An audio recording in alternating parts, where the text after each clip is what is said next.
Greetings, Sky Cadets. Captain Lance Fantastic here. Welcome to another season of Captain Lance Fantastic, American Trucker. And for the first episode of this new season, we'll be hauling 4 loads of Valentines Gifts all around the great state of Arizona.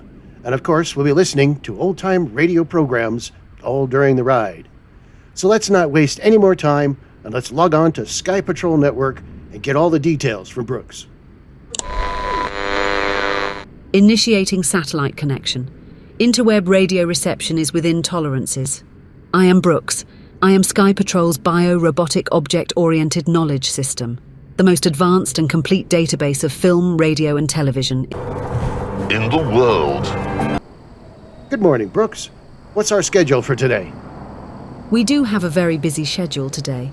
As you know, we will be running a portion of the Cupid's Express, as sponsored by SCS Software. We will be hauling Valentine's Gifts from Phoenix to Flagstaff, then a load over to Kingman. We'll then return with more cargo to Flagstaff and on through for a final run back to Phoenix and home. I have already plotted our route and entered it into our mapping system. And how do the numbers run for this trip? Each load will be identical. Each will have a cargo mass of 39,683 pounds and paying out at $60.83 per mile. This should earn us a paycheck of just over $39,000 for carrying almost 150,000 pounds of cargo. Excellent. Now, most importantly, what's up for the entertainment? Besides the usual old-time music and commercials, I have selected 3 episodes of the 1935 radio drama Flash Gordon, and we'll end our trip with an episode of the new adventures of Sherlock Holmes, titled The Headless Monk, from 1946. And as usual, you make the best choices. Now, let's get this big rig rolling. You are in charge of the steering wheel, Captain. Autobots, transform and roll out. Now beginning streaming services. Get Wildroot Cream Oil, Charlie. It keeps your hair in trim.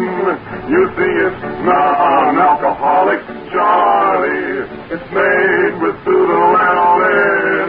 You better get Wildroot Cream Oil, Charlie. Start using it today. You'll find that you will have a tough time, Charlie. Keeping all those gals away. Hurry up, Baldy. Get a bottle right away. Your drug is hazard. A little goes a long, long way. You hear it screaming. Keeps you looking neat all day.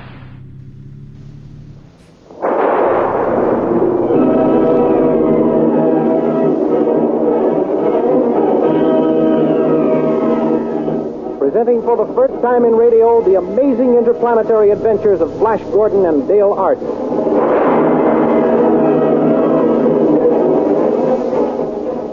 These thrilling adventures come to you as they are pictured each Sunday in the Comic Weekly, the world's greatest pictorial supplement of humor and adventure. The Comic Weekly, now printed in 32 tabloid-sized pages, each page in full 4 colors, is distributed everywhere as a part of your Hearst Sunday newspaper.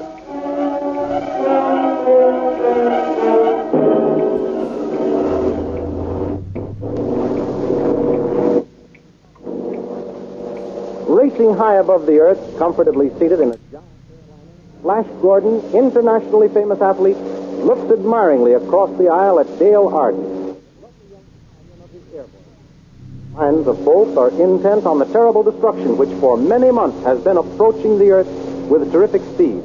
The new planet hurtling through space directly in the path of the earth. Suddenly there's a violent jar. The plane lurches into a spinning nosedive. Flash Gordon carry him across the aisle to the frightened girl. He gathers her in his arms and leaps free of the falling plane, and pulling the ripcord of his parachute, glides to earth. Don't be frightened, Leo. The plane has crashed, but we're safe. Yes. Hold fast. We're landing now. Careful. Easy. There. Dale? Yes. Good. Oh, look, Flash. There's a round steel tower. Where can we be? Why, that's the laboratory of the great scientist, Dr. Hans Zarkov. Why, he's coming this way. I'll call to him to help us. I hope you'll pardon us for breaking in on you so unceremoniously, Doctor, but you see, we had to bail out. I know you for what you are. Spy. Come to secret. But I have the answer to that. Come with me. Put that gun away, Professor Zarkov. The man is mad, Dale. We'll have to humor him. All right, Professor. All right. We'll come with you. Ladder into this tower. All right, all right. There now, we are in my rocket ship, and in 10 seconds we are way to the new planet. We will all die. Die for science.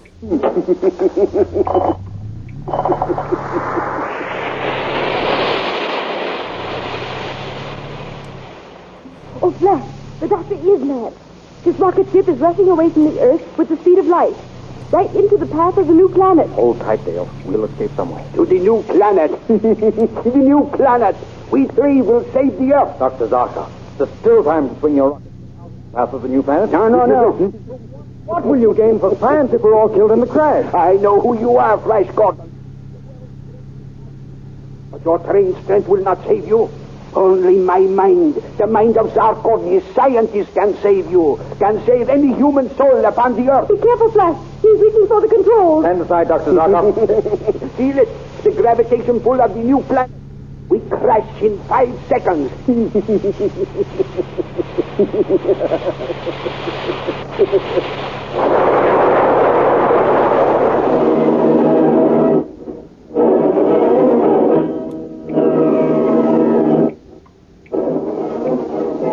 rocket ship hits the planet. Dr. Zarkov and Dale are thrown from the rocket ship unconscious. Flash is thrown clear of the wreckage and lands on his feet uninjured. He rushes to the side of the unconscious girl, picks her up, and starts to carry her toward the distant towers of a city on this weird new planet. Suddenly, strange soldiers armed with ray guns appear, and capturing Dale and Flash, force them to come with them to the throne room of Ming the Merciless, Emperor of Mongo and Supreme Ruler of the Universe.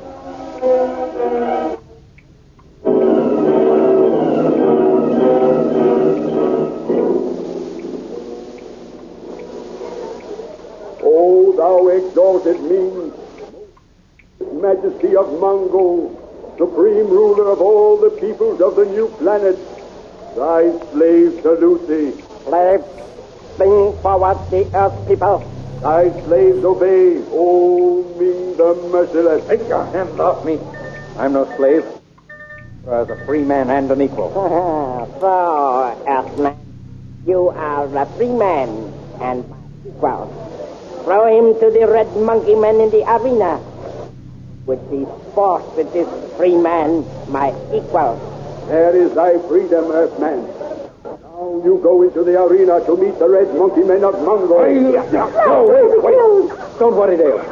Emperor Ming, I'll show you that I, a free man from the Earth, am more than a match for your brainless red monkey men. Flash reaches the bottom step leading to the arena. He leaps and swings at the nearest red. Then, grasping the falling man-beast under the armpit, Flash whirls him around like a flail, knocking the others in all directions. Emperor Ming, fearing that his monkey men will all be killed, orders his soldiers to destroy Flash with their ray guns. In the midst of the confusion, Princess Aura, the beautiful young daughter of Emperor Ming, calls to Flash. Quick, brave Earthman. This way. Here to my balcony. Flash leaps to the royal balcony and joins the gorgeously jeweled princess, who commands the slaves to keep back, while she takes Flash through a secret door and into a passage leading to a private elevator. The two get in, and Aura closes the door and presses the switch. Who are you, beautiful maiden? I am the Princess Aura, only daughter of Ming the Merciless. Princess, I owe you my life. You are brave and handsome. You must not die so young. I have never seen anyone like you, Earthman. Where I come from, Princess, there are many stronger men and better looking. But tell me, Princess, where are you taking me? I am taking you to the private landing frames of my own rocket car. There you will be safe. We have arrived, Earthman. Get in this rocket car. No one can harm you here. But, Princess, Hurry, I don't... hurry. But, Princess, how am I to rescue the Earth girls? They are lost. That is why you are in my private rocket car, Earthman. Why, what do you mean? They'll Arden shall never be rescued by you. But, Princess, As for you, Earthman, you shall love me or die.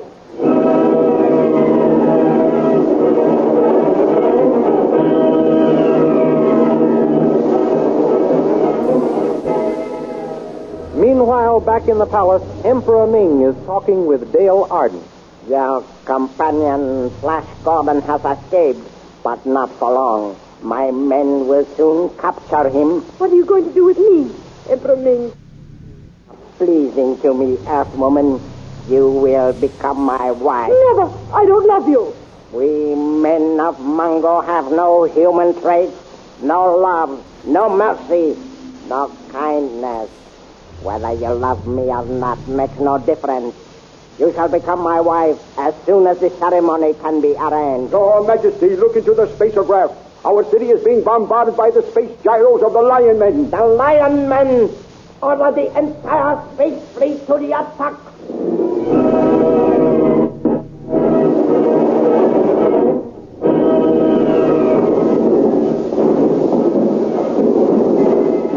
In the terrific battle which takes place between Emperor Ming's space fleet and the gyros of the Lionmen, the attacking gyros... The rocket ship in which Flash Gordon has been held captive is destroyed, and Flash is thrown to the ground unconscious. He opens his eyes to find himself staring up into the great bearded face of Soon, Prince of the Lionmen. Soon lets his great sword fall as he sees Flash Gordon's white skin. Who art thou, white-skinned youth? Speak, answer me before I cleave thy white body in pieces. Art thou a new kind of soldier of Ming the Merciless? I am the sworn enemy of that fiend Emperor Ming of Mongo. He has captured a girl who is from the earth, like myself. I live only to rescue her. An Earthman, thou sayest? Yes. And an enemy of Ming the Merciless? That's right. Tell me, are you friend or enemy? I am Soon, Prince of the Lionmen, hereditary enemies of the men of Mongo.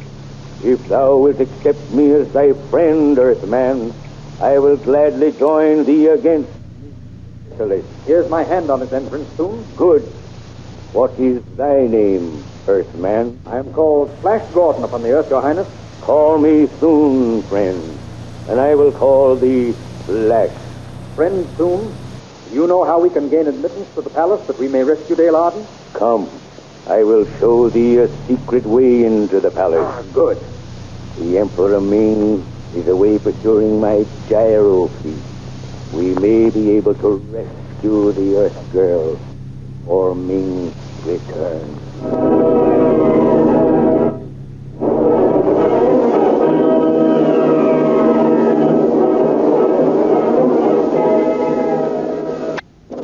Flash Gordon and his powerful newfound friend go first to the space gyro of Prince Soon, and there they gaze intently into the thought projector, in which they not only see Dale Arden a captive, but they also have revealed to them a secret way leading to the throne room of the palace. The secret passage is known as the Tunnel of Terror because of the deadly beasts which lie within its gloomy walls. Flash and his new friend, Prince Soon, finally find themselves within the palace. A door with great steel bolts stands before them. Quick, Soon. This door must lead directly into the center of the palace. From my palace, I should say that beyond this door is the great throne room of the Emperor Ming. All right, then. Here we go.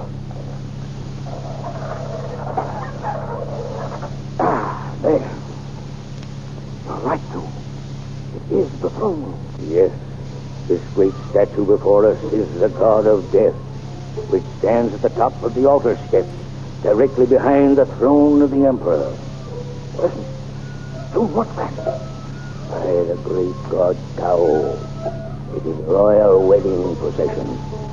Ming the Merciless taking another bride.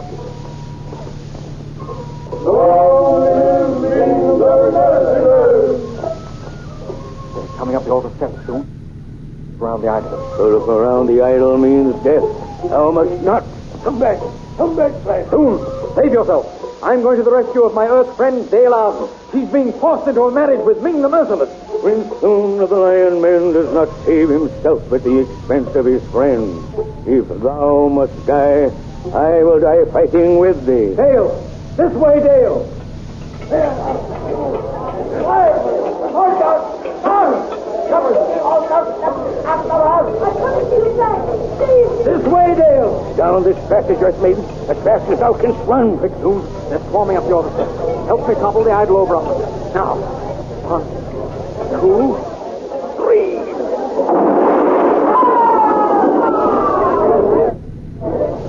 With With a grinding crash, the giant idol topples over on the onrushing soldiers of Ming the Merciless, killing those in front and throwing into confusion the whole company. Flash Gordon and Prince Soon, with Dale between them, dash into the secret passage beneath the idol. The way becomes steeper. They slip down, 100 feet or more into a whirling underground river. They're swept along down a raging torrent and over falls into a lake. With the powerful strokes of the champion swimmer, Flash sets out for the shore, towing Dale by the hair. They reach the shore, and as Flash reaches down to drag Dale to safety, she screams and disappears beneath the calm surface of the lake, clutched in two powerful green, scaly arms. With no thought of his own safety, Flash Gordon dives to Dale's rescue and finds an adventure stranger than any which has gone before.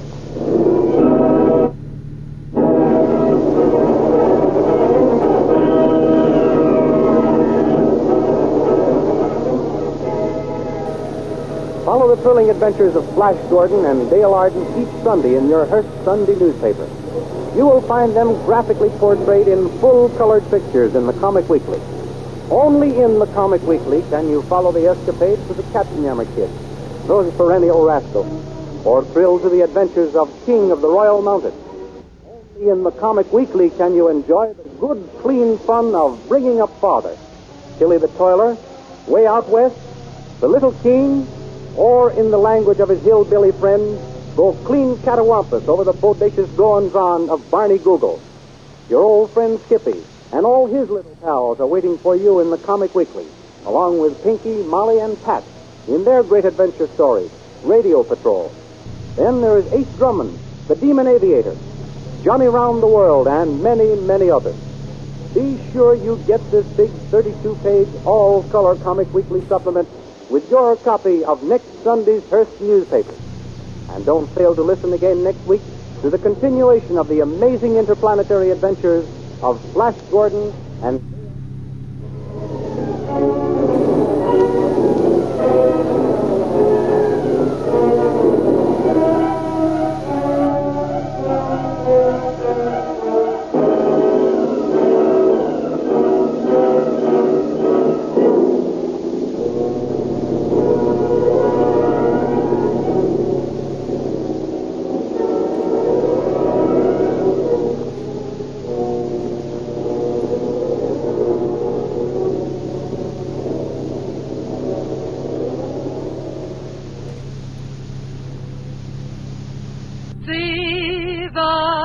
USA in your Chevrolet. America is asking you to call. Drive your Chevrolet through the USA. America's the greatest land of all. On a highway or a road along a levee, performance is sweeter, nothing can beat her. Life is completer in a Chevy.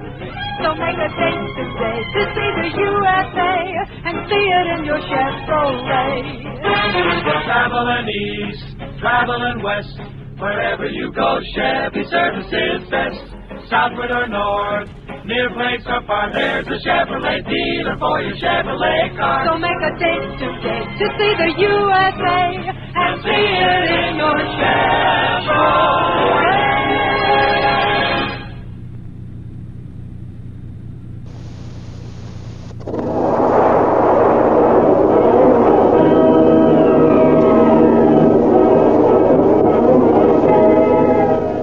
Presenting the amazing interplanetary adventures of Flash Gordon and Dale Arden.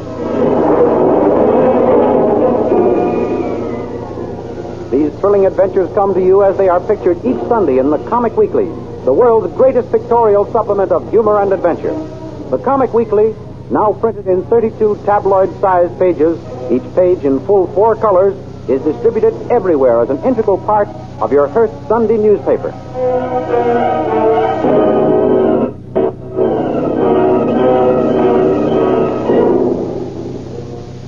Last week, you may remember, Flash Gordon and Dale Arden saved the Earth from destruction by shooting a rocket at a planet which threatened to collide with it.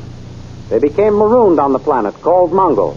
The Emperor, Ming the Merciless, ordered Flash killed and commanded Dale to marry him. The royal princess, loving Flash, saved him. Soon, Prince of the Lionmen helped Flash prevent Ming from marrying Dale by breaking up the marriage ceremony and escaping underground. Now we continue the story. Flash and Dale are captured by the Sharkmen. Princess Aura appears and again saves Flash, who in turn tries to free Dale. But Thune's father, searching for his princely son, captures the princess and Flash. Rather than remain a captive, the proud Aura hurls herself over the cliff, only to be caught by the terrible leaves of a constrictor plant. Listens to her aid. Don't struggle, Princess Aura. I'll free you. Oh, hurry. The leaves are crushing me. I'll cut them with my sword. Be careful. Be careful, Flash. The plant may catch you. This devilish plant. Oh, Flash, it's caught you too. Yes, I didn't think it could. Got free. What shall we do now? I don't know. Yet. Flash. What is it, Princess? Are you in pain? No. Look down there. A door in the cliff has opened. Yes, so it has. There are soldiers coming out. Strange-looking guns. Those your father's men? No, I never saw them before. They must have seen us coming to make us captives. Well, at least they'll get us out of the clutches of this terrible plant. Soldiers, that plant and kill it. But don't injure its victims. I want them brought to me alive. Don't be afraid, Princess. Those men will catch you. Be ready to catch our men. Now, the other one. Here I come. We're safe on the ground. But what will happen now? Young's the leader of those soldiers. Soldiers, you did that well. Princess Aura. Yes. How do you know me? I do not know you. I know your father. Oh, what's this? Another white stranger? Yes, Prince Baron. Blindfold him and prepare our other white prisoner for the ordeal of the poisoned daggers. As you command, Prince Baron. What are you going to do with me? Guard, take the princess to my quarters. As you command, Prince Baron. Here comes our other white prisoner. Perhaps you know him, youth. How can I tell? He's got a hood over his head. I can't see his face. He says he is from the earth. I suppose you are from there, too? I am. I don't believe you. But no matter. Our hiding place must remain a secret, so both of you must die. Are the white prisoners prepared, guard? They are, Prince Baron. Their left forearms are tied together. And the poisoned daggers, are they ready? Yes, sir. Good. Now listen, prisoners. I am dipping these two daggers in dragon's blood. The slightest scratch from these blades means certain death. Guard, give these to the prisoners. On the count of 3, you will commence fighting. 1, 2, 3. As Prince Baron utters the word, Flash steps back, jerking his mysterious antagonist off balance. He flings aside his dagger. Then he causes his opponent to drop his poisoned weapon. Picking up the dagger, Flash handing him to his opponent, and as the two whip off their blindfolds and reveal themselves to each other, Flash Gordon, Dr. Zarko. So you do know each other? I should say we do. I'm mighty glad to see you, Doctor. I thought you were dead after our rocket crashed on this planet. I was badly hurt, Flash. These fellows, they picked me up and brought me here. They made me act as their servant. Well, we saved the Earth, didn't we, lad?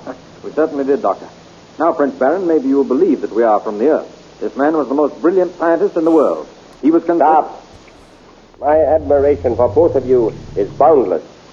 I would be honored to have you shake my hand and call me friend. Your friend? Yes. Why, of course. Here's my hand. And mine. Good. Now come to my quarters.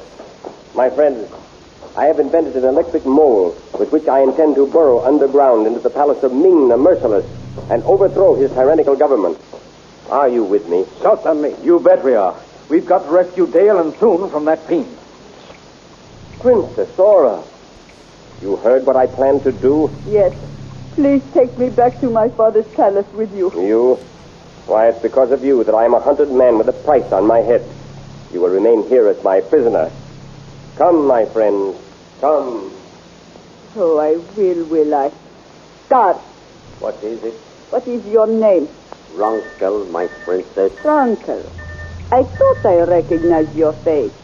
You fled into exile from my father's guard when you were caught stealing. Yes. Listen, Ronkel. Princess. If you will help me warn my father of what those men plan to do, I will make you not only wealthy, but also a duke. For one so lovely, my princess, how could I refuse? Come with me.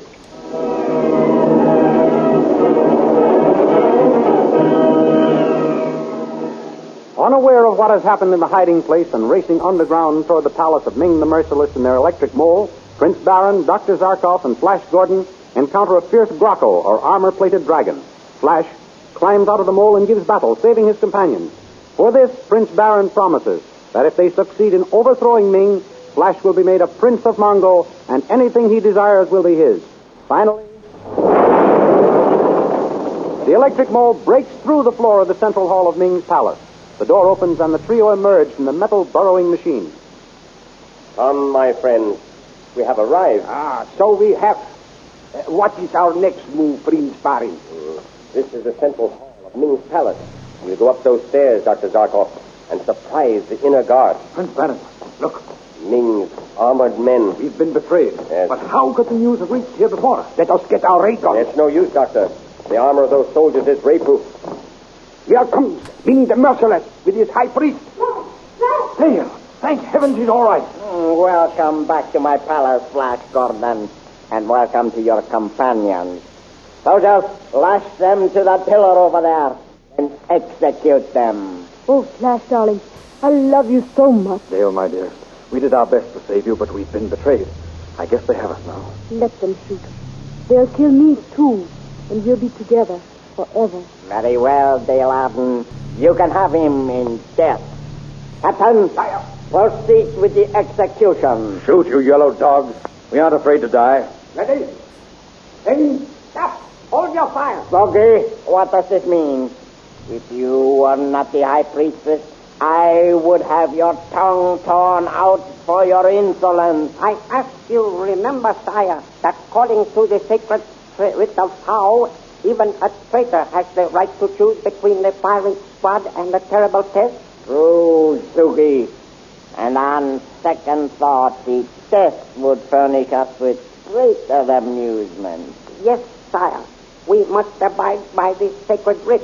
And then, too, I see no reason why the girl should be killed. Captain, release the prisoners. They shall undergo the terrible test. First, bring them over to the pit. All right, come on. Come along. This is the test of the torture pit. Flash Gordon, you and Baron will stand on each end of the narrow platform and with long whips try to topple each other into the pit, where the supplies will be awaiting you. Take your places. The two mount the platform. Flash ducks as Prince Baron's whip winds over his head. Then Flash's whip hits Baron with such force as to knock him off balance and into the pit. Dropping his whip, Flash leaps after him. As he throws the unconscious form of Prince Baron over his shoulder and prepares to climb out, a transparent metal sheet silently slides over the top of the pit, trapping them. At the same time, Flash hears a growl, and looking around, he sees three snarling tigrans. Placing Prince Baron on the floor, Flash turns on the fierce beast. The first one charges. Leaping high in the air, Flash comes down on the tigran's back with a powerful wrench, breaks its neck. Instantly, the other two tigrans leap at each other to fight for the possession of the body. Furiously, the battle rages. Finally, both animals are down, wounded unto death. Then Prince Baron regains consciousness. Where are we? You're all right, Prince Baron. Yes. We're in the pit, but they trapped us with that transparent metal lid. And you saved us from these beasts. Oh, you are superb, Flash. That was easier than figuring how we're going to get out of here. Look up there. Prince Soon. Yes, he's just in time. Soon! Roll that metal lid back. He nods that he understands. There.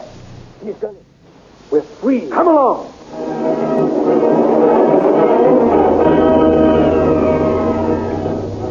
Meanwhile, in the Temple of Tao, Ming and Dale are about to be married by Zogi, the high priest.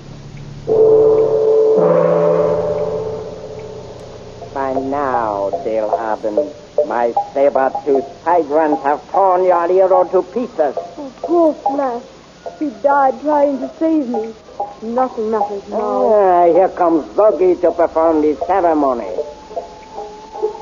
Oh, mighty Ming, ruler of Mongo and the universe, does your supreme intelligence take this earth woman to be your wife and empress of Mongo? I most certainly do.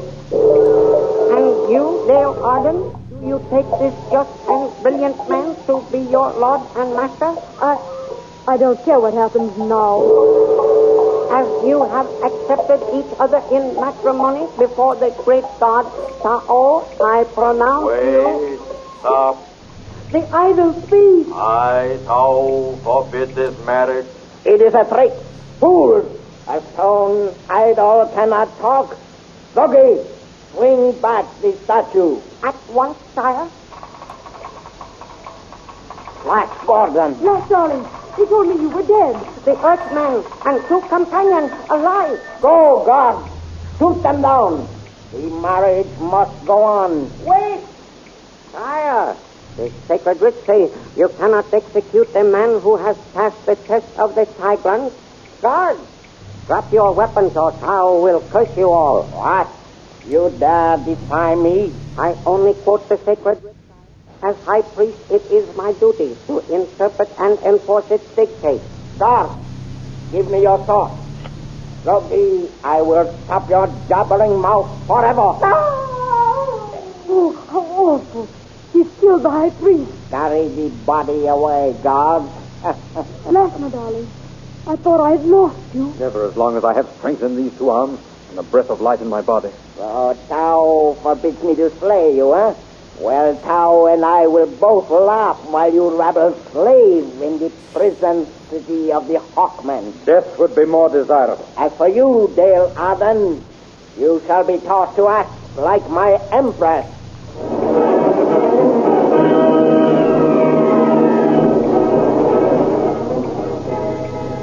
Doomed to a fate worse than death among the cruel Hawkmen. What terrifying adventures await our friends? Be sure to listen in again next week and hear the further amazing adventures of Flash Gordon and Dale Arden, who appear in full-color pictures next Sunday in the 32-page Comic Weekly supplement of your Hearst Sunday newspaper, the world's greatest all-picture magazine of fun and adventure. Don't miss the Comic Weekly next Sunday. All your friends will be there. Besides Flash Gordon and Dale Arden, you will find King of the Royal Mounted waiting to thrill you with another chapter in his adventures of the great Northwest. Good old Jiggs and Maggie in Bringing Up Father. Your old pal Skippy, Tilly the Toiler, Ace Drummond, Johnny Round the World, the Little King, Radio Patrol, they'll all be waiting to entertain you. Of course, those irresponsible Captain Yammer kids are on deck with a new prank on their friends. How can they think of all those tricks? And as for Barney Google, well, I'm afraid I'll have to agree with Snuffy Smith that Google seems a bit touched in the haze. Remember, they're all in the Comic Weekly next Sunday, 32 pages of colored pictures. Be sure to get your copy of the Hearst Sunday newspaper next Sunday, containing this big 32-page Comic Weekly. And remember, we have a date next week for another chapter in the amazing interplanetary adventures of Flash Gordon and Dale Arden.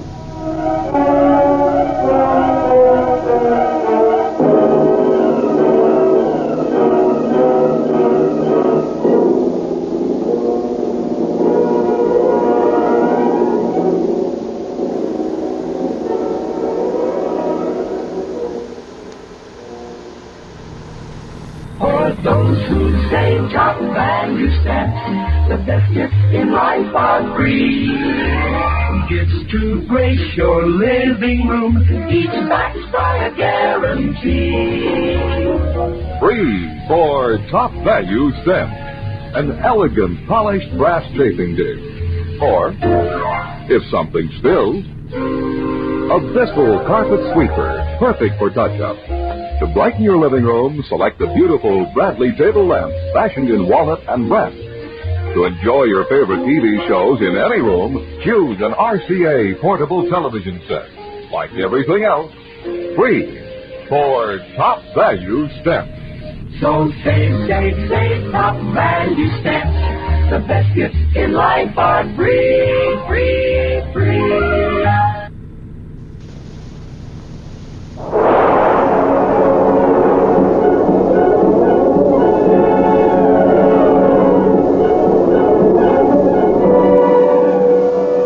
Presenting the amazing interplanetary adventures of Flash Gordon. These thrilling adventures come to you as they are pictured each Sunday in the Comic Weekly, the world's greatest pictorial supplement of humor and adventure. The Comic Weekly, now printed in 32 tabloid-sized pages, Each page in full 4 colors is distributed everywhere as an integral part of your Hearst Sunday newspaper.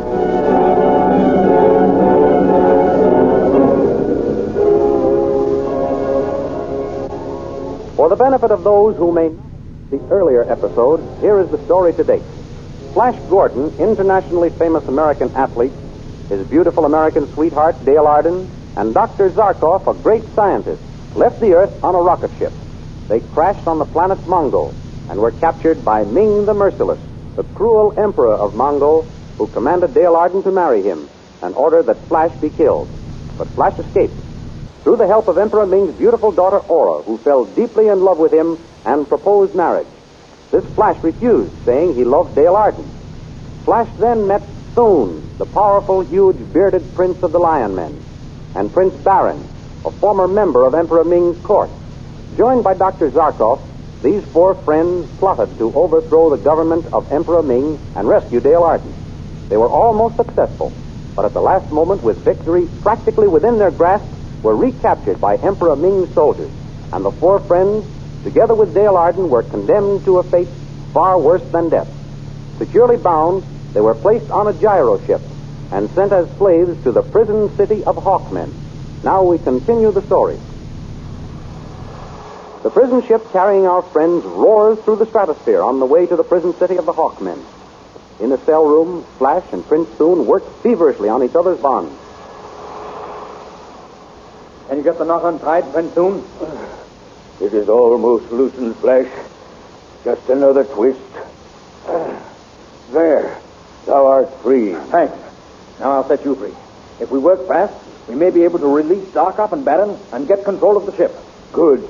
As soon as thou canst loose my bonds, I will help thee capture the guard and take his keys when he makes his rounds. There, the rope's undone. Hark. I hear the guard approaching. Put your hands behind your back like this and lie still until he bends over to give us food. Then we'll overpower him. All right, now, here he comes. Here is your food, prisoners. Now, friend Thune. I have him fast. Take his keys. Stop squirming, fellow. I'll give you something to squirm about. Now, I've got his keys, Thune. Now to save Dale, Baron, and Zarkov. Look out! Be careful! Be careful! What was that? We must have struck something. Are you all right, Thune? Yes. And thou, friend? I'm okay. Flash Gordon. Here. Prince Thune and I are in here. And you are free. Yes. And how didst thou gain thy liberty, friend? The crash broke the lock on our cell door. Come quickly. We must go to the control cabin and see about the girl. Yes, hurry. This way. Dale, where are you? Dale. I'm here. Yeah. Are you all right, Dale? Curse you, girl. Let go of me. I've got to call Ming on the space-phone. Send this to Ming with my regards. He won't be able to transmit your message for quite some time, lad. Let's get out of here. Let the others go soon. I need your great strength to help me remove the valuable scientific apparatus from the ship. Come, Flash. Come, Dale. We have no time to lose. We're with you, Baron. Soon. Wrench those spaceographs from their sockets. I will take this space compass. What else wouldst thou like to have removed, friend? That is enough for this trip. Come on outside. Where are our friends Baron and Flash and Dale? They must have gone into the forest over yonder. What is that rushing sound? By the great God, Callow. Look up there. Hawkmen. Run, friends. Run for your life. Yes. Pennants flying, lances held in readiness, a squadron of savage hawkmen hurtle from the skies. They seize Thune and Zarkov and sweep them into the air. While in the forest, numb with horror, Flash, Dale, and Baron watch their friends carried away toward a city suspended in space, the prison city of Hawkmen. There they go with Thune and Zarkov. And that, friend, is the end of them. What do you mean, Prince Baron? No man captured with the Hawkmen has lived to tell about it. How terrible. You'll see about that, Baron. It's hopeless, Flash. Look, their city drifts high in the heavens, held up by powerful light beams. What are we going to do now? Let's go back to the wrecked ship. We may be able to fix it. I'm afraid the ship is beyond repair, Flash.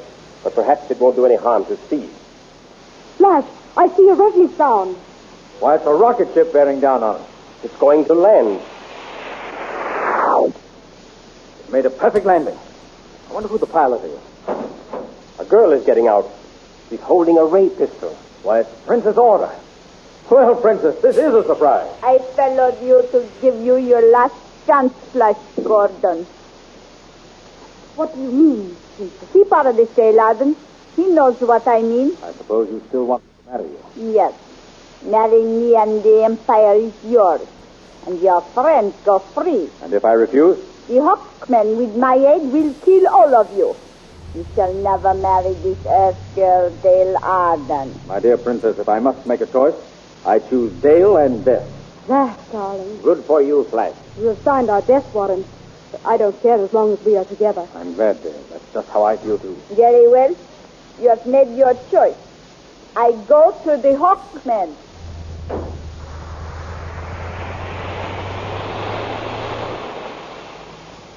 Well, there goes the haughty beauty. In an hour, every Hawkman in Mongo will be after us.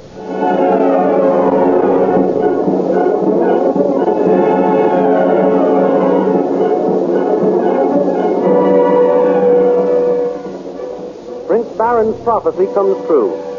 He, Flash, and Dale are captured by the Hawkmen and dragged before the throne of their king, mighty Vultan.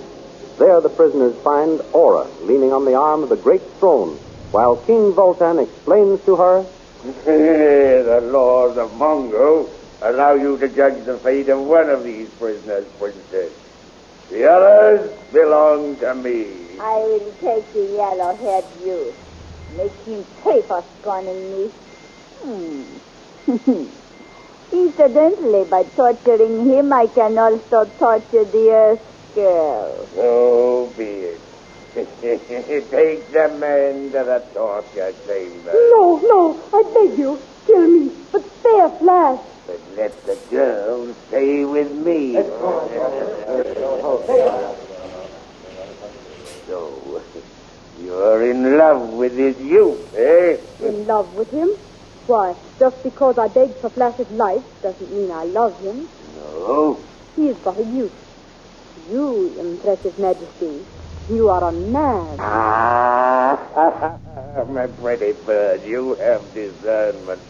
I took you at your face value, but I see I was wrong. You have an unusual appreciation of men.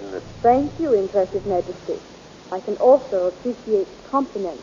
Soon I shall show you how your friends have failed to stand the rigors of the torture chamber. I don't care much for tortures, Your Majesty. But I guess you can't help doing what the Emperor's daughter tells you to do. Emperor's daughter? I give orders in this city, but now it's to your fate. Yes, impressive Majesty. I shall make you my wife as soon as the High Priest can be summoned.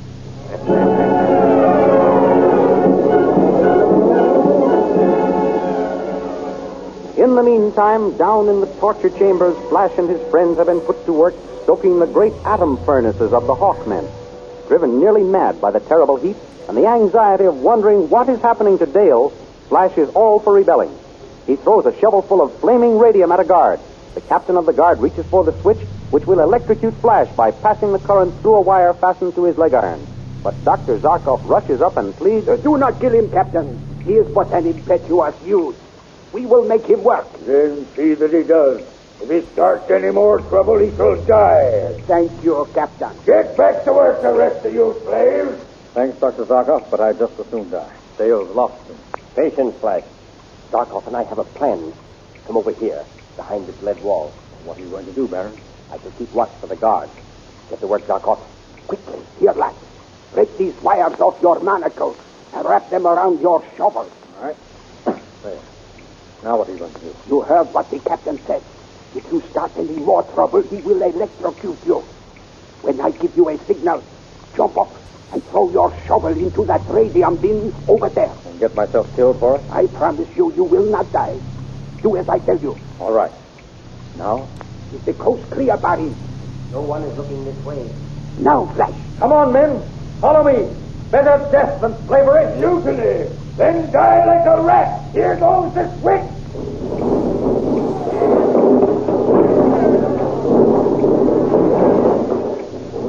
electric current ignited the radium ore. It worked! It worked! Now's our chance to escape. I'm going to find Dale.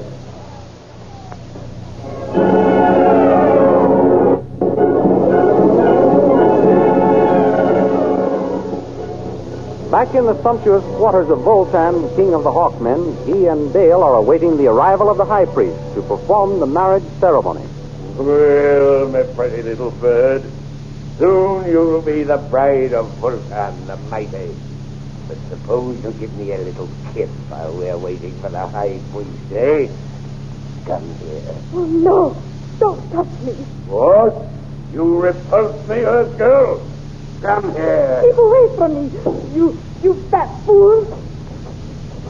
Flash, darling. Take your hands off her, Bolton. With a yell of fury, Flash drives his fist to Bolton's jaw. The mighty king staggers back and, bellowing like a mad bull, sinks his steel-sinered fingers into Flash's throat.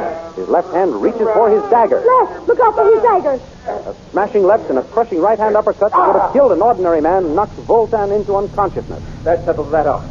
Dale, did he hurt you? No. Oh, my darling. I feel so safe in your arms. They're so strong, yet so tender. His arms were meant to hold you and protect you. By heaven, they will, as long as I have life. My dear. Oh, where are Baron and Zarkov and Thune? Zarkov and Baron are working on some scientific gadgets. Thune and I separated looking for you. Come, we'll join him. Did you kill Voltan? I don't know. There's no time to waste finding out. Which way do we go from here? Look, soldiers, coming this way. Turn to the right, Dale, down that other passage. More soldiers. Flash, we're trapped. Back to Voltan's quarters, Dale. We can bar the door and hold them off while we arrange to escape by the window. There. We're back in Voltan's quarters and we've escaped the soldiers. Now. No, the firing squad. Voltan! Why, you... Stay where you are. I have this ray pistol trained on you. The slightest move and both of you will be blown to dust. Don't hurt the girl. I surrender. What's that? Right! Who turns off the light? Flash, the floor is tipping off. Don't worry, Dale. I'll save you.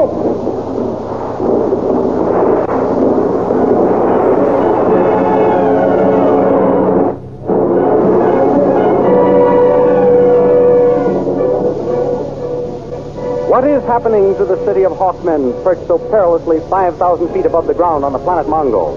What terrifying experiences await our friends?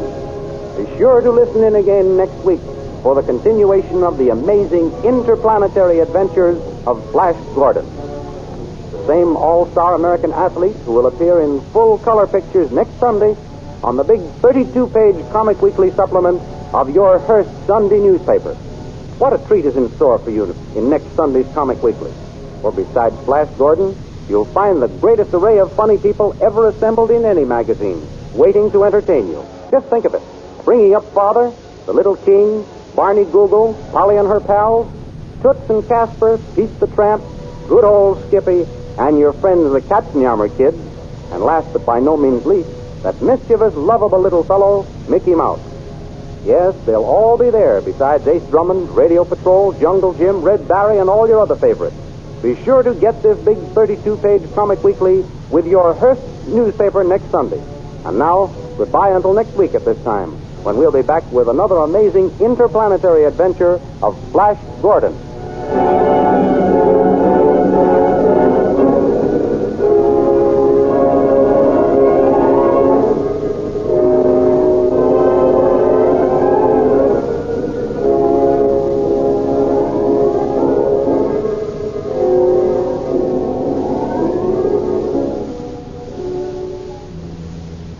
Pausing streaming services.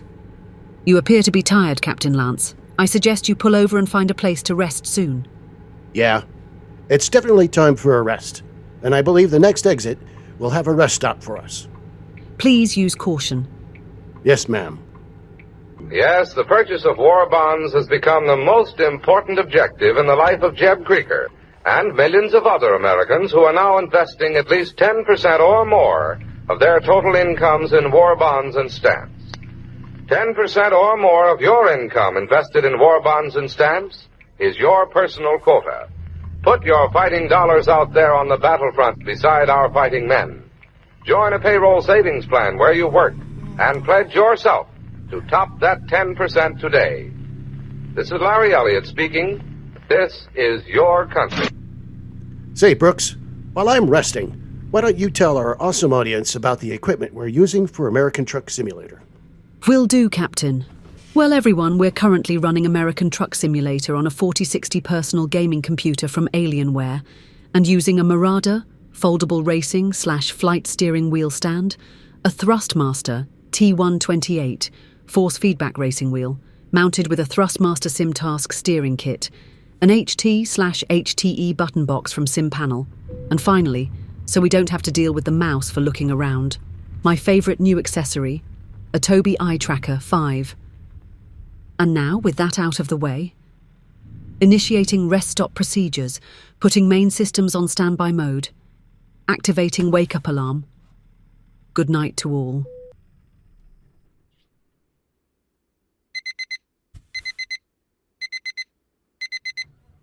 Good morning, Captain Lance. I hope you rested well. Are you ready to continue with our route? Yes, ma'am. Resuming streaming services. Forefathers went to trading post, 3 long days' journey to get powder and shot. Today I drive my Pontiac to town in a few minutes to see the latest Paris gown. Is this new Pontiac equipped with freewheeling? Naturally. Has it synchro silent second? Of course. Is the body by Fisher? Certainly. Well, apparently Pontiac has all the latest developments of automotive engineering. Absolutely. That is why Pontiac is today the chief of values. Petri Wine brings you Basil Rathbone and Nigel Bruce in the new adventures of Sherlock Holmes.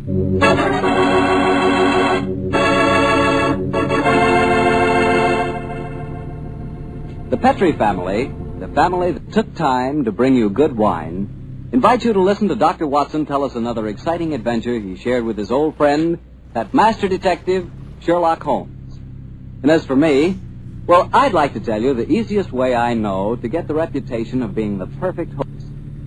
Next time friends come over for dinner, before you sit down to the table, serve glasses of Petri California Sherry. Petri Sherry is the best beginning a good meal ever had. I say Petri Sherry because Petri Sherry is extraordinary sherry. You can tell by looking at it. Hold it to the light. Notice how clear it is. Notice its beautiful deep amber color. And you can tell Petri Sherry is unusual from just a whiff of its fragrance. And, of course, in the last analysis, you can tell just how fine a wine Petri Sherry is by tasting. That's the best test of all. And that's where you'll get the most pleasant surprise, because Petri Sherry really tastes wonderful. A flavor right from the heart of the grape. So serve Petri Sherry to your family and your friends, and serve it proudly, because the name Petri is the proudest name in the history of American wine.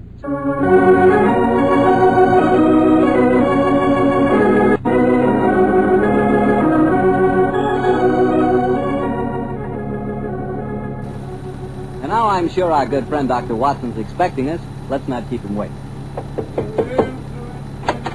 Good evening, Doctor. Good evening, Mr. Martello. You'll forgive me if I don't get up, won't you, my boy? Of course, Doctor.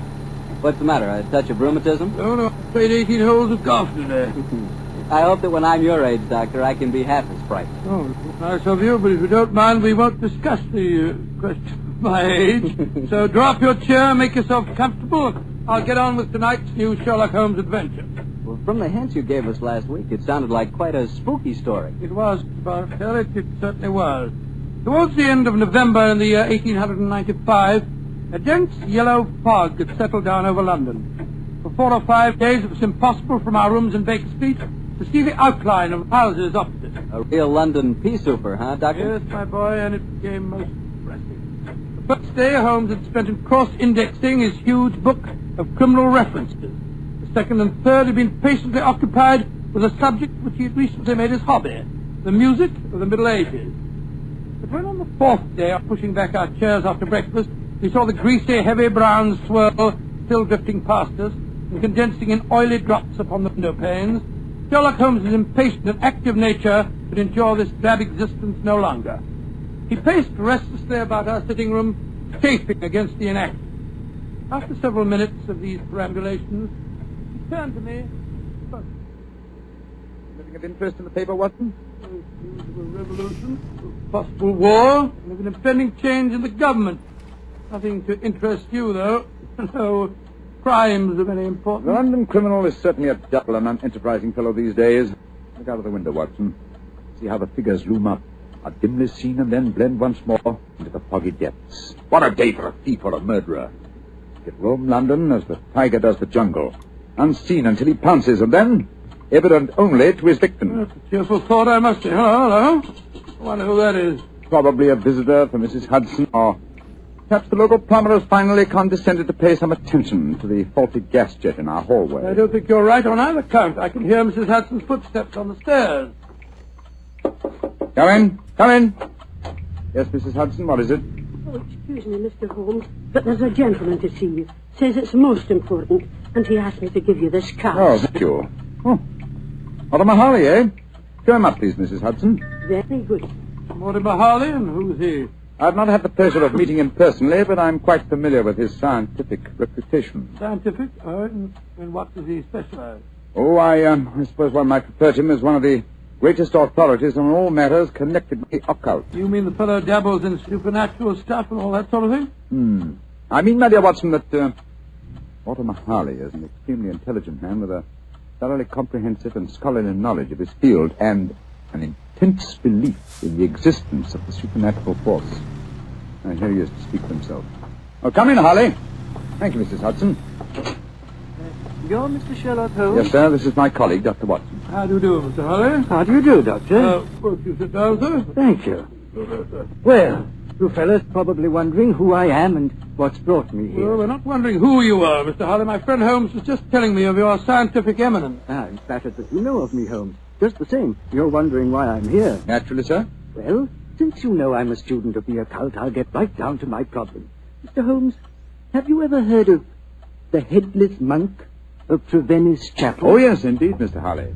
An apparition to be counted among our more intangible national treasures, I should say. I'm sorry to appear stupid, but I have never heard of the Headless Monk of whatever it is, Chapel. Well, then, let me tell you about it, Doctor. Yes, I wish you would. Trevennis Manor in Cornwall was once an abbey. It was expropriated during the reign of Henry VIII, and several of the monks were killed in some of the minor difficulties attendant on such an act. But one of the murdered monks, a certain Brother Hugh, the chapel organist, was persistent. He still haunts the chapel today. He still plays the organ, and since he was beheaded, he always appears headless. Charming little legend, Mr. Harley, but you don't expect us to believe it's anything but a legend, surely. Skeptic, eh? How about you, Mr. Holmes? I'm extremely curious to know why you come to see me, Mr. Harley. I'll tell you why. I have a rare opportunity to investigate the phenomena. You see, the son of an old friend of mine, a young fellow by the name of Leonard Miles, is secretary to the owner of Trevennis Manor. He asked me to stay there, and I find the invitation irresistible, particularly since the phenomena have curiously increased of late, Mr. Holmes, almost as though some more mortal agency were motivating them. Oh.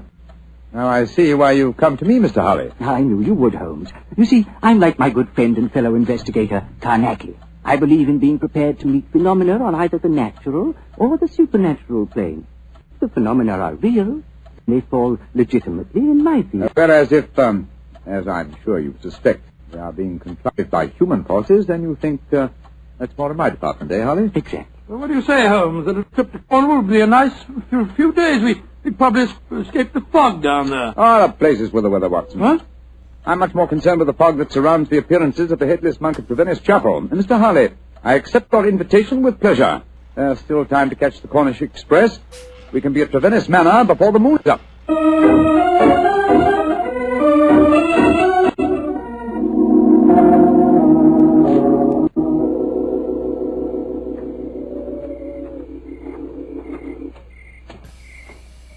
Hello? Who's this funny-looking fellow coming down the steps towards us? If I didn't hear the sound of his footsteps, I'd believe it was a psychic manifestation. Certainly looks as if he came from beyond the grave. Who be ye, gentlemen? Where be ye going? Well, supposing you tell us who you are first, my good man. Who be I? I be David Pendragon, sir. That's who I be. Stableman here at the manor. And I ask you gentlemen again where you be going. We're staying at the manor, and we're just going to take a look at the chapel. Oh, don't ye do that, sir. People that go in there don't often come out the way they go in, sir. Don't he do it, gentlemen? What are you talking about, my good fellow? I be talking about the ghoulies and the ghosties and the organ music that comes out of the nowhere. You heard it? Of course I heard it, sir. Just like I seen the poor monk walking around without his head on. Take us into the chapel, will you? And show us where you saw the figure. Aye, that I will not, sir. Not for all the gold in Port Call will I go back and chance seeing the poor lost soul wandering about without his head on. If you gentlemen know what's good for he, you'll not go in there either. Mark my words. Don't he go in that chapel. Claude seems really frightened of the place. Yes, but it's more than blind superstition that accounts for his reluctance.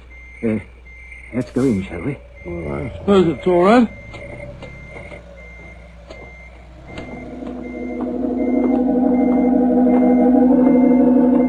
Great Scott! Listen to that. The organ. The ghost's playing it. We're extremely fortunate. A psychic manifestation as soon as we enter. Remarkable. Psychic manifestation rubbish. Look who's sitting at the keyboard. It's Holmes.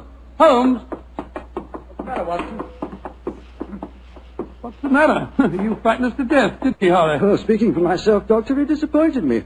I thought it was a genuine phenomenon. What do you think you're doing, Holmes? I thought you were still behind us. I'm sorry if I frightened you, Watson. I was curious about this organ. I slipped in by the side door ahead of you and tested the instrument. It's in astonishingly good condition for a disused chapel, don't you think, Harley? Yes, I do, Holmes. One might reasonably presume that someone tends it with great care. In fact, I would go further and say... What are you doing in here?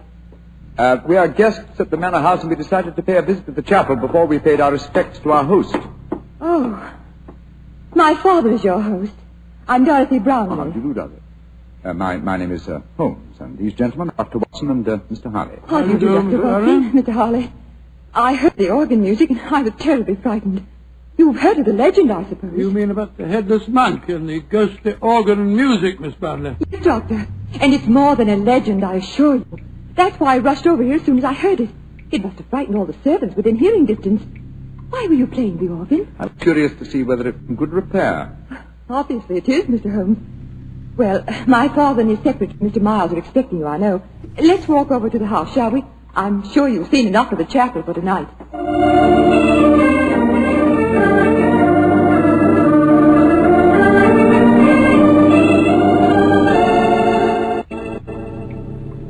Father, this is Mr. Sherlock Holmes and Dr. Watson. How do you do? How do you do, sir? How do you do? This is my secretary, Leonard Miles. How do you do, Mr. Miles? Mr. Miles? Dr. Watson? I'm afraid Mr. Brown is rather angry with me. I hadn't told him that you were an expert on psychic phenomena, Mr. Harley. I fail to see why the knowledge of that fact should make you angry, Mr. Brownlee. I don't want you ferreting about into this so-called ghost business. There's been enough trouble in the neighborhood already. It's almost impossible to keep servants, and these Cornish people are incredibly superstitious. You haven't seen the ghost yourself, Mr. Brownlee? Oh, of course not. There isn't any ghost, I tell you. You heard the mysterious organ playing? No, I haven't. And I don't want to talk about it anymore. Yes, what is it? David Pendragon at the door. He's very anxious to see you, sir. Pendragon? Oh, very well. Tell him to come in. Yes. David? What does he want, I wonder? Pendragon, that's the fellow we met outside the chapel, isn't it? Yes, quite a colourful character. He's a superstitious old fool, if you ask me. But he is a good groom. Yes, Pendragon, what is it? Begging your pardon, sir, but there be trouble at the chapel again tonight. I says to myself, David, 'tis your duty to go to the master, I says. Never mind. What's the trouble? As the moon was hanging low tonight, sir, I hears the organ a-playing. But that was Mr. Holmes, my good man. Aye, that's what he thinks, maybe.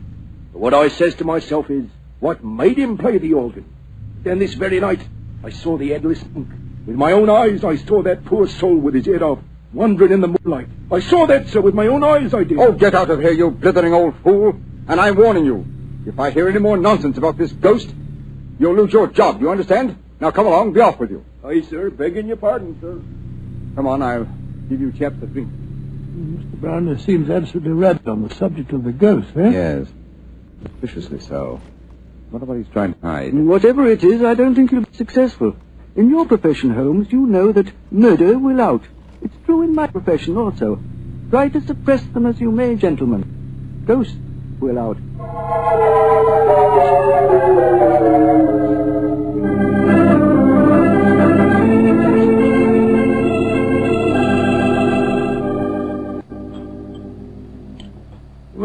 Holmes. This place may be haunted, but I swear that I never spent a better night anywhere.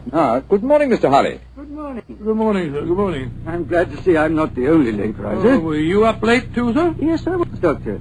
I decided to ignore the veiled threats of Mr. Brownlee, and so I did a little investigating in the chapel. Would you mind passing the teapot? And what were the results of your investigations, Mr. Holly? Well, there was no psychic manifestation, you understand, but I'm sure of one thing. That chapel is evil. Evil to the heart of its stones. And I'll swear that evil does not stem from the hapless monk who was murdered there. You confirm certain suspicions aroused by my own investigations last night. There is evil here, Mr. Holly, and I think I know its nature.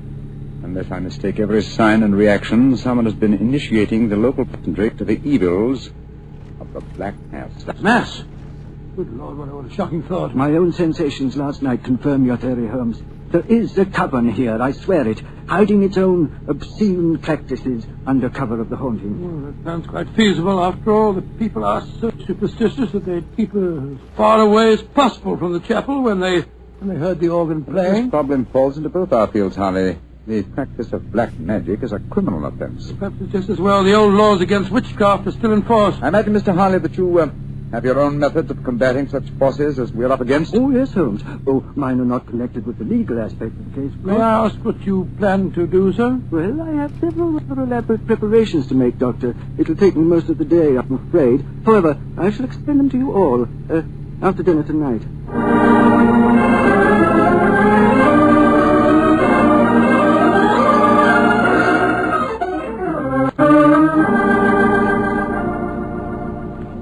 It's very pleasant to sit here after a good dinner with a superb brandy at one's elbow. And listen to the piano being so charmingly played. You're very kind, Want to play something more, Miss Brownlee? I'd love to. Are you enjoying your stay down here? Oh, very much, thank you. Both Mr. Holly and I have found the local folklore extremely interesting. Say, you fellows haven't been investigating the haunted apple business again, have you? Now, look here, if you have, I shall be very angry. It's abusing my hospitality. I told you distinctly I didn't want any more talk of ghosts. We are not talking of ghosts, my dear Mr. Brownlee. I have something even more important that I must fight now. It's possibly a little hard to imagine me as a crusader. Me, the stooped little man, beside the four of you, as toweringly tall a quartet of men as I have ever faced. And yet, I am your St. George. What on earth are you talking about, sir? I'll tell you in secrecy. This mustn't reach the ears of the peasantry. I refer to myself as St. George because I go to wipe out an evil that lives in your midst. A living, modern dragon. Please, Mr. Holly. That sounds dreadfully frightening. And to rid you all of this fiend, I must cleanse the chapel, purify it, exorcise it, remove its residue of psychic evil. That, gentlemen, is my mission tonight. Dorothy! Fainted. Get some smelling salts, quickly. I'm afraid you were a little too graphic, Mr. Holly. I'm sorry if I frightened the young lady, but I'm sure that after tonight she will have no further grounds for fear in Trevennis Manor.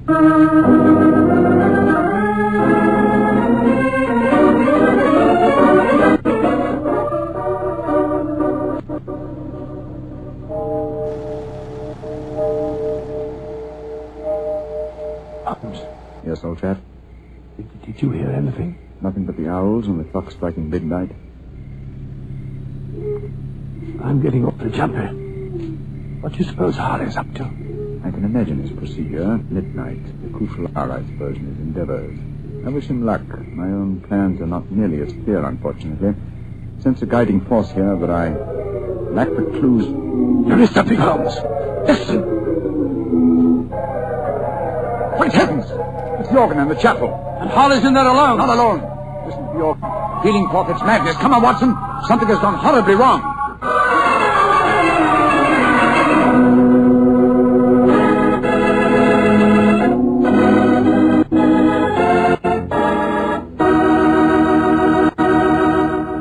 You'll hear the rest of Dr. Watson's story in just a second. You know, a moment ago I told you how much I thought you'd like Petri California Sherry, but I didn't tell you that Petri Sherry is the all-round, all-American wine. You can not only serve Petri Sherry before dinner, it's good after dinner, too.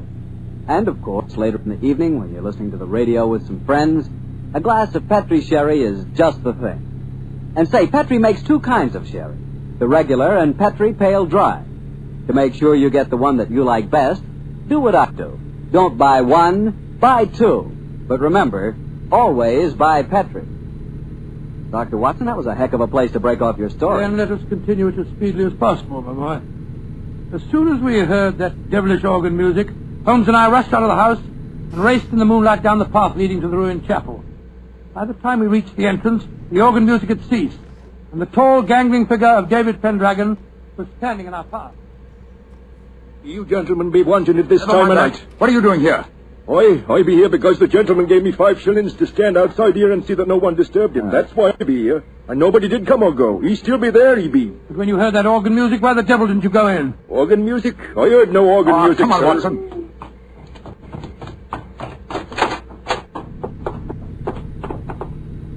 Great heavens. Look at him. We're too late. Poor devil. A knife through his heart. It's obvious who did it. That fellow Pendragon. I'll go and grab him before he gets away. Watson. He's not our man. This murder was planned with devilish cunning. Curious thing, there's no sign of a struggle at all. He just stood here and allowed himself to be stabbed. There are these chalk marks with which the body is surrounded. They're known as a pentagram, I believe. He thought it would protect him completely from the supernatural forces. Poor chap. For once his researches went too far. Yes, because they touched not on the supernatural, but upon natural evil. And remember, Watson, that only 3 people besides ourselves and David Pendragon knew of this vigil. Yes, Brownlee, his daughter, and young Miles, the secretary. Exactly. Go back to the house, will you? And bring them here. Perhaps we can lay a ghost by trapping a murderer.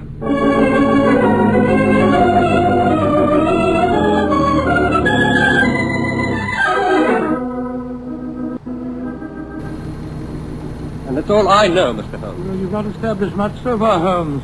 3 of them all swear that they were asleep and that they didn't hear the organ. Yes, then you can't prove otherwise. I think I can prove that one of you was not only awake, but also murdered Mortimer Harley. But why should any of us want the poor man dead, In your Mr. Holmes? case, young lady, I confess that I find it hard to conceive a motive. Implying that Mr. Brownlee and I might have one. Mr. Miles, you must admit that you're responsible for Mr. Harley coming here. And you, Mr. Brownlee, must admit that you did everything in your power to prevent the dead man from carrying out his investigation. Why? What were you trying to hide? Nothing. It's just that I wanted to sell the manor house. All this talk about ghosts was giving the place a bad name. If it had gone on, I'd never have disposed of the property. Well, speculation can get us nowhere. Let's get down to facts. Is there any other entrance to this chapel besides the 2 doors? None. Oh, there was an old smuggler's cave which came out near the organ loft, but Father had it bricked up some years ago. I had to. The tourists kept crawling in. Go and examine it, will you, Watson, old chap? All right, you are, Holmes. If you don't mind my saying so, Mr. Holmes, it seems obvious who did this murder. You told us David Pendragon admitted that no one went in or out as he stood guard. He must have done it himself. Oh, the man's half-witted. And superstitious. He might have killed Mr. Harley because he was attempting to interfere with the ghost. And then played the organ to celebrate the occasion? I think you overestimate David Pendragon's capabilities, Miss Brownlee. Mr. Miles. Yes, Mr. Holmes. Pendragon is waiting outside. Would you be kind enough to ask him to come here for a moment, please? Certainly. What did you find out, Watson? Well, it's easy to see where it was bricked up, but it's a solid wall now. No one could get in that way. But if no one came in or out, who else could have killed Harley except Pendragon? The ghost, or rather the person disguised as a ghost. The dead man expected a psychic manifestation. When he saw the supposed ghost coming towards him, he offered no resistance. He believed that the magical pentagram would protect him. Ah, there you are, David. Aye, here I be, sir. But I don't know nothing more than what I told thee. No, don't be frightened, Pendragon. All we want is the truth. That's what I told thee, sir. And tell us a little more, will you? When you said no one had entered the chapel tonight, you meant that no mortal man had entered, didn't you? That I did, sir. But how could I say I'd seen the ghost when Mr. Brownlee here had told me I'd lose my job if I spoke of the ghost again? Oh, now we're getting somewhere. So you did see the ghost? That I did, sir. The poor soul walking through the moonlight with no head on his body. You saw it clearly? Just as clearly as I sees you now, sir. How tall was he? Would you mind standing against the wall, sir? Yes, of course. He was as tall as, well, his shoulders come to just where your shoulders come now, sir. You're a tall man, then, so we narrow it down to either you, Mr. Brownlee, or you, Mr. Miles. This is utterly ridiculous. Of course it is. On the contrary, gentlemen, the case is solved. Which one of them was it, Holmes? Neither. Remember that the ghost is headless. That means that the impostor must have built up fake shoulders covering the head. On either of these men, it would have brought their shoulders to the level of my head. Great Scott, it was... Bravo, Mr. Holmes. I didn't think you'd catch me. Dorothy! No, I don't believe... Miss Brownlee, I must warn you that... Get back! Don't any of you come near me. As you see, I have a revolver. Dorothy, for heaven's sake! Don't speak to me of heaven! You thought I was a sweet little girl, didn't you, Father? You didn't know your dear, demure daughter could murder a man, did you? Why did you kill Mortimer Harley? Because he was a meddler. For months I've been practicing black magic here. For months I've been building up the legend of the Headless monk and the organ music. It made me so wonderfully alone, so gloriously free to practice the rites. And then he came here. I let him live that first night because I thought he was a fool. But on the second, when he said he was going to exorcise this chap, to purify it, as he said, he signed his death warrant.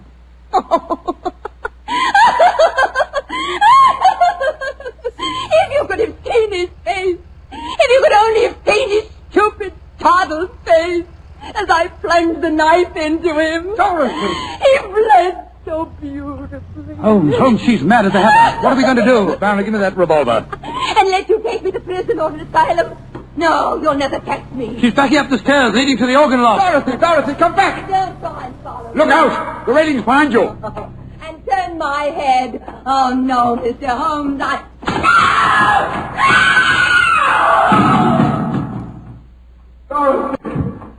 Dorothy! My poor little girl. Mr. Brownlee, the powers of evil are frightening. Your daughter had killed one man and might have killed more. She was insane. Hopelessly insane.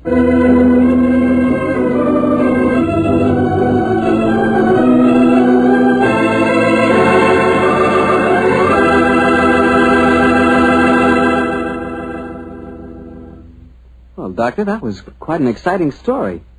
Oh, I wish I could play the organ and write music for it. There's nothing like music to really express a thought. Yes, I can just imagine the kind of music you'd write. Probably catchy little ditties such as, "The family took the time to bring you such good wine. So when you eat and when you drink, remember Petri wine." Oh, no, Doctor. Is that the way I affect you? Although on the level, you could probably write beautiful music to describe the way the grapes look on the vine in the sunlight. But what music could tell you about the Petri family? How long they've been making fine wine? You know, the Petri family has been making wine for generations, handing on down from father to son,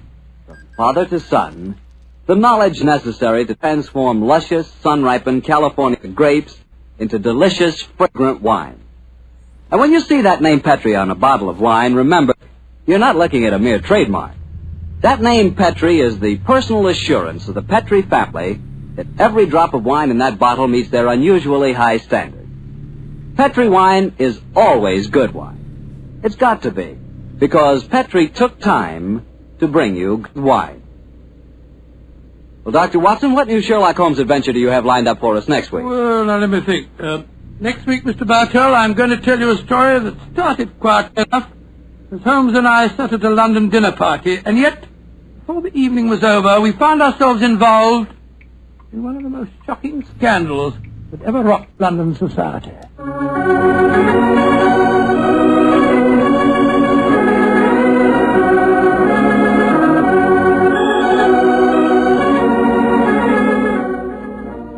Tonight's Sherlock Holmes adventure was written by Dennis Green and Anthony Boucher and was suggested by an incident in Sir Arthur Conan Doyle's story, The Adventure of the Devil's Foot. Music is by Dean Fossler. Mr. Rathbone appears through the courtesy of Metro-Goldwyn-Mayer, and Mr. Bruce through the courtesy of Universal Pictures, where they are now starring in the Sherlock Holmes series.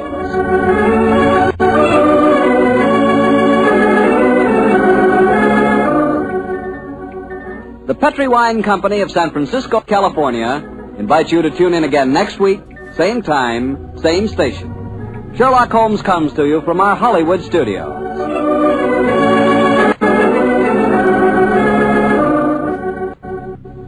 This is Harry Bartell saying goodnight for the Petri family. This is the Mutual Broadcasting System. The National Broadcasting Company invites you to listen to Glen Miller's music.